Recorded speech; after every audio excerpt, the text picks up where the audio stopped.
Aprilia remains steadfast in its desire to retain Jorge Martin for the 2026 MotoGP season, despite a contentious contract dispute escalating during the Dutch MotoGP weekend. Martin's manager, Albert Valera, claimed the injured rider is a free agent for 2026, citing a performance clause in his contract. However, Dorna CEO Carmelo Ezpeleta and Aprilia Racing CEO Massimo Rivola firmly rejected this, stating Martin cannot race elsewhere until his Aprilia contract is mutually terminated or resolved in court. Rivola emphasized that keeping Martin is the first priority, but warned that, if impossible, Aprilia would either negotiate a settlement or pursue legal action to protect the company's interests. The dispute stems from differing interpretations of Martin's contract clause, with Rivola challenging Valera's assertion that it allows Martin to leave. Despite the off-track drama, Aprilia's faith in Martin's potential remains unshaken, with Rivola noting that Martin was signed to contend for the World Championship. A Gol teammate Marco Bezzecchi has kept alive with a win at Silverstone and a double podium at Assen. Martin, sidelined by injury since Qatar, is unlikely to race at the German Grand Prix, but may return for the Czech Grand Prix in mid-July, potentially testing his fitness beforehand if medically cleared. Rivola acknowledged the strained situation, but left the door open for reconciliation, citing past instances of riders competing successfully despite tensions with their teams. With Martin's recovery ongoing and Aprilia weighing options like private testing, the team is focused on balancing its commitment to performance with protecting its corporate interests. Rivola's light-hearted quip about no children being involved underscores the complex, almost familial bond between team and rider as both sides navigate this high-stakes standoff. Fabio Quartararo delivered a candid assessment of Yamaha's ongoing struggles following a challenging Dutch MotoGP at Assen, likening the bike's lack of grip in the opening laps to riding on a wet road. Starting from pole,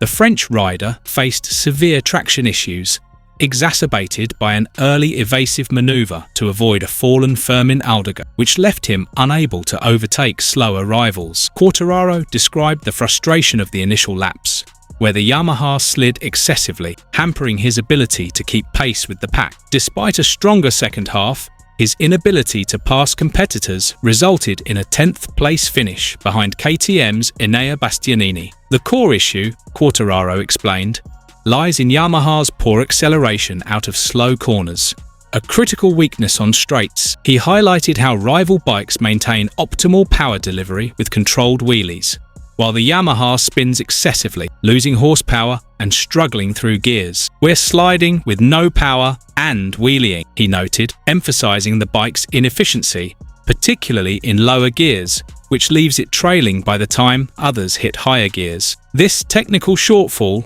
especially evident when exiting slow corners onto long straights, has been a persistent hurdle for Yamaha's competitiveness. Despite consistently outperforming his Yamaha teammates, Quartararo stressed the collaborative spirit within the Monster and Pramac squads, with all riders working together to address the bike's limitations. He acknowledged his strength in qualifying, securing 4 pole positions this season and a podium in Jerez, his first since 2023. However, setbacks like a mechanical failure while leading at Silverstone and disappointing finishes in Mugello, 14th, and Assen, 10th, have dropped him to 11th in the championship, with teammate Alex Rins at 17th. Yamaha's broader struggles are reflected in their last place standing in the Constructors' Championship. Looking ahead, Quartararo remains clear-eyed about the work needed, particularly as Yamaha develops a V4 engine for a potential 2026 debut. He pinpointed the absurdity of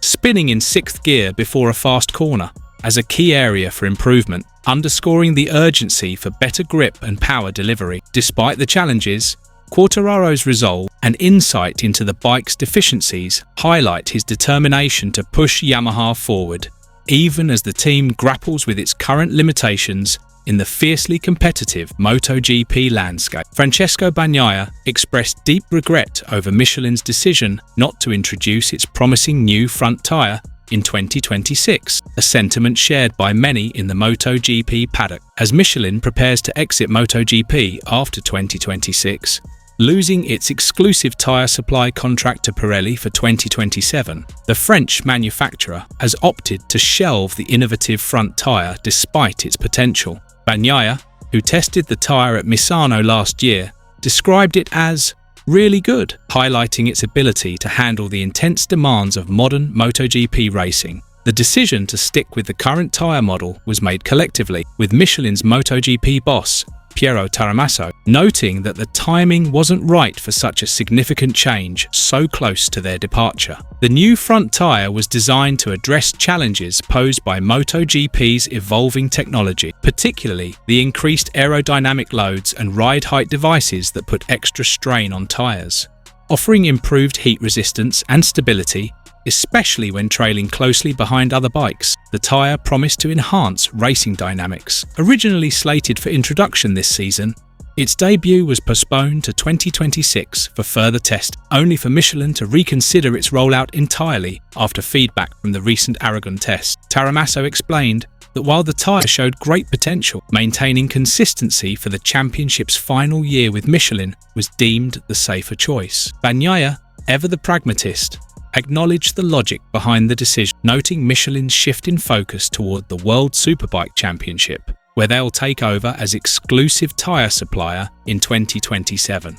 However, his disappointment was palpable as he and other riders, including reigning world champion Jorge Martin, were impressed by the tyre's performance during testing. Martin, sidelined by injury, and Bagnaia both found the tyre allowed for faster lap times and better control, particularly in braking and stability. Taramasso confirmed their enthusiasm, noting that the tyre, lighter by a kilogram and more robust, was a significant step forward in managing heat and pressure. The tyre's design offered a solution to a persistent issue in MotoGP, the difficulty of overtaking due to rising tyre temperatures and pressures when following closely behind another rider. Bagnaia highlighted how the new front tyre provided greater stability, allowing riders to push harder and engage in tighter battles without losing grip or control. This could have elevated the spectacle of MotoGP, making races more competitive. However, the decision to forego the tyre's introduction means riders will continue to grapple with these challenges for Michelin's final season, relying on the current, well-understood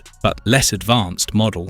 While most riders praised the new tyre's potential, some teams were hesitant to adopt it. The tyre required significant adjustments to bike setups, and not all teams found the optimal configuration during testing.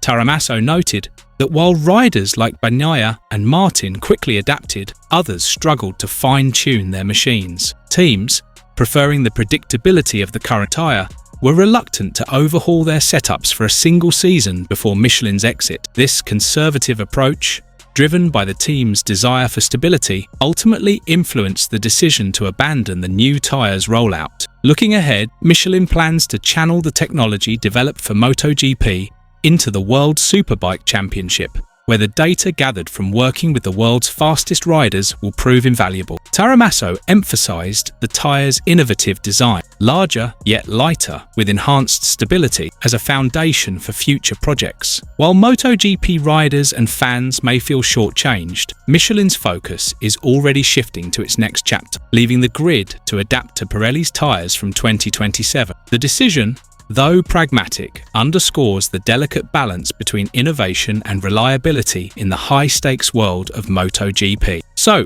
what do you reckon? Did Michelin make the right call by playing it safe, or should they have rolled out the new tyre to give MotoGP a proper send-off? Drop your thoughts below, and let's spark a debate on whether stability trumps innovation in the final lap of Michelin's MotoGP journey. Welcome to GP Talks.